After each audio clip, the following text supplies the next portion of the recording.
don't allow we Biafrans to go,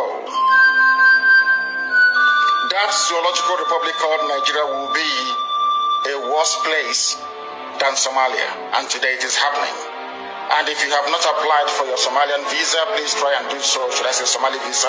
Try and do so as quickly as possible, because the zoo is on the path of destruction, and there is nothing man can do to reverse it. Mark today's date, and what I'm telling you, Nigeria will be destroyed beyond human comprehension. Welcome back to Onovo News Connect, where we dey give you updates back to back as e dey hot in Nigeria and around the world. Nnamdi Kanu said many things about this country, and all these things they happen now before our very eye. No wonder he called it zoo country. This video that you are about to watch now will shock you. I want you to sit back, watch to the end, and do not forget to like and share. And if you have not subscribed to this channel, kindly subscribe to support me. God bless you as you do that. This guy was one of the soldiers that was sent to rescue Chibok girls when they were kidnapped by Boko Haram. And what this guy is about to reveal is going to blow your mind. This is his experience. Bro, I can't believe you're one of the soldiers that was sent to rescue Chibok girls. I am. The security situation of Nigeria, do you think it's going to get better anytime soon? Honestly speaking, I don't think it's going to get better anytime soon. Why do you say so? Because it's deeper than what we think. It's deeper than what people see. Because there are a lot of players behind the insecurity going on currently in Nigeria. People that are supposed to fight the insecurity, they are behind it. Can you tell us some of the things you experience that is making you speak this way? I'll give an example. In Zamfara, we had an intel about a particular guy that manufactures AK-47. So we got the order to go arrest this person. When we got to the community, we saw this man with more than 50 AK-47. Wow. He has lived almost all of his life in Russia. He knows how to manufacture weapons. So we arrested this guy, and 15 to 20 minutes later, we got a call from someone at the top, and we were ordered to release him at that spot. And not just to release him, to escort him back. So we had to let him go instantly. Wow. That is just one of the things we face, because as soldiers, we obey orders, we don't question orders. So if we're ordered to do something, we do it. If we're ordered to release somebody, we just follow the orders. I can't believe this. What are some of the other things you've experienced that has made you concluded that it will be difficult for insecurity to stop in Nigeria? You know, I've worked with some paramilitary as well. Not just the army. Like, the army is not just responsible for the insecurity in the country. Like, I've worked with paramilitaries, and I have seen a situation whereby police were called that they were robbers, that some robbers were robbing people on the highway, and they received a call not to disturb those robbers. Are you serious? Honestly. Jesus Christ, I find this hard to believe. That's why I said it's deeper than what people see or people think. If you're not in it, I just feel like insecurity for now is not going anywhere.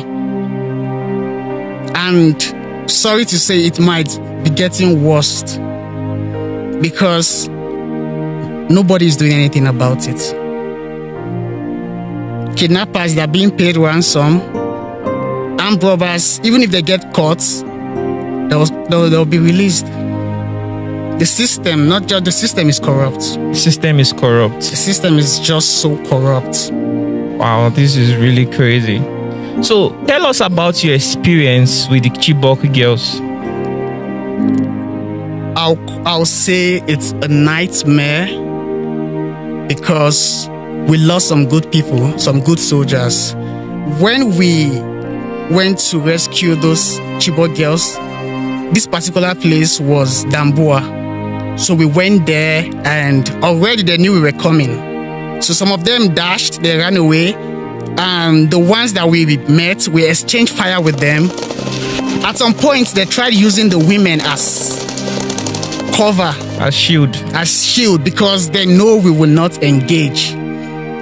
Though none of the women were killed, but the Boko Harams that we killed, surprisingly, these women were upset with us. The Chibok girls. Chibok girls, the ones we met, they were 21 in numbers. They were crying because we killed their husbands. Because some of them have kids already. Oh. Some of them, all of them are married to the Boko Haram there. Stockholm syndrome. So they were upset. They were not ready to leave that bush. They were fighting us for killing their husbands. Even when we tried forcing them inside our healers to bring them back to town, they refused. We had to apply force to bring them back. So the Chibok girls were not even interested to be rescued? They were not. They were not. It seems they were really comfortable with this. They were okay there because they had fallen in love with the bandits. I just don't understand the reason why, but we were all surprised because we came to rescue you people. But they were fighting us because we've killed their husbands. Wow, this is crazy. The army, soldiers are doing a lot, but people only get to see the negative side on social media. But when it comes to Boko Haram, bandits, and the rest, we've lost so many soldiers. The civil population don't get to feel what we're feeling. The trauma and everything. The things you have to lose. Yeah. Because for every soldier that has been in Operation Lafia Dole in Borno State, once you leave that bush, you will never be the same. At some point, you will become something you never thought you would be. Probably a monster. Because you have to do some certain things to survive. It's either you kill or get killed.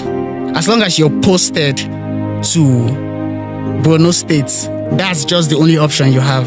So you have to pull the trigger at all times? You just have to pull the trigger. At what age did you join the Nigerian army? Though the age to join the army is 18, but I was barely 17 when I joined the army because it was easier for me because I came from a military background. My dad is also a soldier. My uncle is a soldier. I have cousins and my elder brother is also a soldier. So it was easier for me because all my life it has always been about the military. It's the only thing I know. So at the point you got involved in military combat, were you disappointed to realize that the structure is corrupt? Very disappointed. You didn't know that before now? I grew up in the barracks, but I never knew it was deeper than what I was seeing until I got into the system and I realized that it's just too much. It's just too much. I never thought that I was in secondary school when Boko Haram started their struggle. I never thought that it would last to the point that I would come and join that fight. Which I did, and till date, Boko Haram is still existing. Do you think that fight is ever going to end? I don't know. But I don't think it's going to end anytime soon because a lot of people are benefiting from it. A lot of people are benefiting from it. There was someone I interviewed. What do you mean by a lot of people are benefiting from it? Do you want to say something about that? Whenever the government brings money for certain things, those things are not done. The money doesn't get to the right places and the right people, especially for weapons, ammunition, feeding. Certain people benefit from it. And also, when some soldiers die in the bush, The families are not aware that the governments are supposed to pay them. Oh, so they are supposed to pay the family. Yeah, And some of these families don't get any they payment. don't get any payment. Like how much is it? Is it supposed to? I don't know. You don't know. but But they are entitled They are to. entitled. Wow. Even if you've served just one day in the army and you died in Your family is entitled to a certain amount of yes. money. But a lot of people are not aware. So that money is being paid. Yeah. But someone is benefiting from it. Yeah. Oh my goodness. So for some people, the whole Boko Haram thing is a means of income to them, and they'll do anything not to stop that income from coming. Because they are making so They are much making money. so much money from it. That's crazy. Somebody I interviewed said that he was adopted by Boko Haram, and he noticed that Red Cross, Nigerian Red Cross, and some NGOs were involved. They were even supporting these Boko Haram people. They will bring them supplies. So I don't know if that statement is true or false. It's very true. Are you We've sure? known about certain NGOs that they will come to our camp, collect information, go to Boko Haram camp, and give them details. Are you serious? Yeah. Like at some point, we had to stop NGOs from coming to the camp. Till date, NGOs don't go to certain places where soldiers are. In that Borno state, They were leaking information. they were leaking information, the numbers of soldiers, the kind of weapons, everything they see, they get to report back to Boko Haram. Wow, that's crazy. So it's what that person said. He's right. It's true.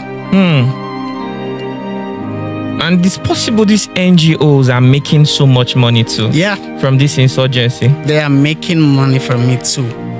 That's why I said a lot of people are benefiting from it. A lot of people. Wait, though, why are these NGOs supporting these bandits, this Boko Haram? Because it's a means of income to them. And they give them supplies. Yes. Do There they are think people that also contribute to these NGOs because so many people have lost their homes. So many people in Borno State don't have a home right now. So many people would donate to these NGOs thinking they are helping these people. But the NGOs are helping themselves. But they still have some NGOs with good intentions. Yeah, But most of them are corrupt. very corrupt. I've watched Most of some them are documentaries. I also hear that there are some human rights organizations that Yes. think that these bandits and kidnappers, these Boko Haram people, should not be attacked. True. You understand that they should be arrested and not executed. True. Is that statement true? Very true. Some human rights, they don't value the lives of soldiers, but they value the lives of these insurgents, Boko Haram. Boko Haram, to them, Boko Haram can kill soldiers, but soldiers cannot just kill Boko Haram.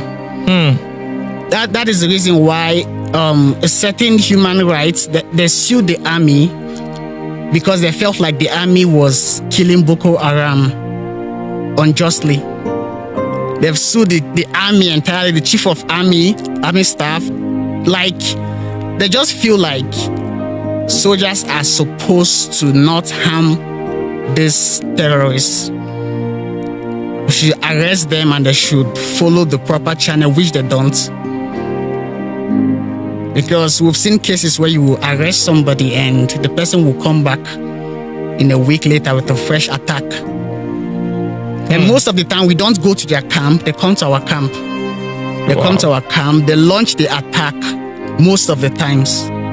Leaving your family behind, you will get to bond with different people, your colleagues. You will bond and have this brotherhood. Or at the end of the day, you might just lose somebody you're talking to in the next 5 minutes. The feeling of going to the war front and then returning alone. You're not returning with your brothers. Most times, if we're not experiencing an attack when the camp, like those that will be on duty will be on duty, then the rest of us will be playing card, Ludo. Then the next 10 minutes, there will be an attack. And after the attack, we just realize the person you were playing with is dead. Chai. And sometimes the trauma that comes with it is seeing a friend of yours that was shot, but he's not dead yet. Then he's calling you for help. You can't go to him because you will get shot too. Then him dying, your conscience will fight you like you were supposed to go help him. But deep down, you know, once you leave your cover, you will get shot, because Boko Haram, they are trained. They have snipers as well. Mm-hmm. So once you leave your trench, that's you're done for. Most Nigerians feel like soldiers are just heartless and they don't relate well with civilians, but it's not true. With the level of commitment that, I'm not saying this because I'm a soldier, I'm saying this because I have seen the passion, the commitment from a lot of soldiers. Like, we just want this country to be better, peaceful. But it's deeper than us and it's bigger than us. We're only doing the best we can. Soldiers are on checkpoints, VIP escorts, chasing kidnappers, chasing armed robbers, bandits, Boko Haram, everywhere. Even on top of water, you will see Nigerian army there. We're everywhere, just trying to make sure that there is peace, and there's security and there's security in the country. But it's just a lot of soldiers have lost their life fighting for peace. Those of you watching this video, if you see soldiers anywhere, please salute them, encourage them, show them some love, because after listening to this story, you will have a very deep insight of what people who wear those camouflages go through every day to maintain peace and order in the society that we are living in. I also want to applaud the wives of soldiers, because in every barrack right now, we have more widows than those that their husbands are still alive. What are some things you've done to survive? At the point I got lost in the bush, after an attack, the attack was so bloody that we had to withdraw. And in the course of withdrawing, we went different ways. We just scattered. And I found myself in the bush alone with just 16 rounds. And at some point, I had to keep one round for myself, that I would rather end it than allow them to catch me alive. So I had 15 rounds in the chamber, in my magazine, then one round in my pocket. That if worse comes to worse, I'll end it, because it will be more brutal if they capture me alive. So I was in the bush for 3 days, searching for a way out, and because of thirst, I had to drink my pee. I drank my urine because of thirst, and I got to a point I had no urine in me anymore. I could not pee anything. No food, no water. And God so kind, there is no food, no water, nothing. And I passed out the third day. I had no idea where I was. I just passed out. And when I woke up, I was in the headquarters, and I was told a Fulani man brought me. He brought me, I was on top of his camel. He carried my weapon and brought me back to our headquarters. I don't know how he looks like. I didn't see him, but the Fulani man saved my life. Yeah, wow. I was vulnerable. He could have taken my weapon or killed me instantly. But he saved my life, a Fulani man that I've never seen before till date. I don't know how he looks like. But he saved my life, and I'm forever grateful. Because for a day, I will never in my life, because we look at it like Fulanis in the bush, they work with Boko Haram. Yeah. So I will never for a day expect a Fulani man to save me. But God so kind he did. I can't imagine all you've been through, bro. Like, the day you signed up to become a soldier, your life never remained the same. Nope. I never thought that 90% of soldiers did not join this job to fight for the country. 90% are just looking for job. Oh, they are just looking for job. Not that they are passionate about their motherland. They're not. But in the course of that, you find yourself being passionate. You find yourself doing it because you just want everybody to be okay. You just want the country to be peaceful. A lot of us join the job because we just need we just need an income, a source of income to put food on the table.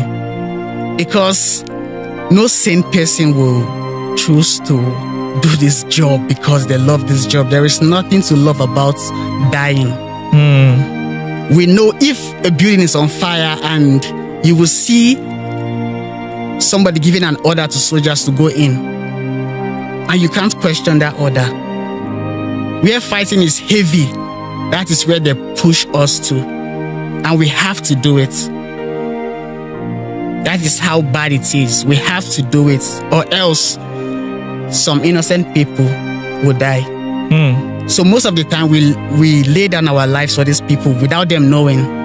Most of the time, 90% of whenever a soldier is killed, somebody elsewhere was saved.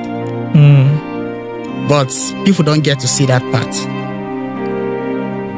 They only get to see the part of where soldiers... I'm not going to deny the fact that soldiers don't molest civilians. Harass civilians, intimidate them. I am not denying that part, but that is not the only thing about the military. We have some good parts. We have some good in us. We've laid down our lives. We've sacrificed everything. And for those of us that have been in that bush, our life will forever experience PTSD. Do they give you guys mental support? No. No access for is it rehab or something? No. They just feel like you're a soldier, you are good to go. Wow. For like 6 months, if I'm walking by a field and I hear the sound of whistle, I'll be scared. I'll feel like, yes, something is about to happen, because in the bush, whenever I hear the whistle, it's for red alert, they are coming. So for like 6 months straight, whistle was messing with me. And if I hear a sound of certain sounds, maybe like thunder, I'll feel like they've launched an RPG. And I'll be ready, even without holding a weapon, because I'll be feeling like I'm still in the bush. And a lot of soldiers are going through that same PTSD. The trauma. And some, they've lost their family because of it, because some of them cannot handle it around their family. Some will resort to drinking, and it's very hard. It's very hard. Some don't get to sleep well because it's always nightmares. Seeing friends that you've lost. It's so difficult for a lot of soldiers. Wow. The people who kidnap and the Boko Haram, are they the same thing? We believe that, most of the times Boko Haram, they have this disagreement within themselves. They get to break up.